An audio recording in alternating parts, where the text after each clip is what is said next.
Hey there, what's up? In this video, I'll give you a quick guide on how you can fix the file upload failed error in Microsoft Themes.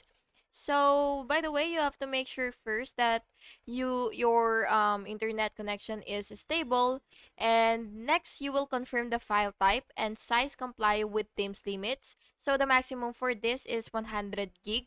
And for the next step, you will of course have to clear Themes cache if you are using the app version.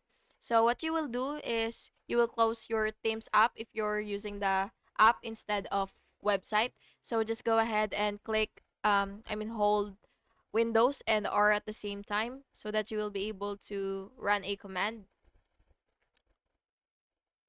So what you will do is you will enter percentage and then app data, and then percentage again, and then you will basically just have to browse for your Microsoft themes, and then you will just have to delete cache folder, and then again you will just have to restart the themes and try uploading the file again. And if it's still failing, you could also check your SharePoint permissions for the theme or the channel. And yeah, that's it. I hope you found this video helpful, and if you did, please make sure to like and subscribe for more videos like this. Thank you and have an awesome day.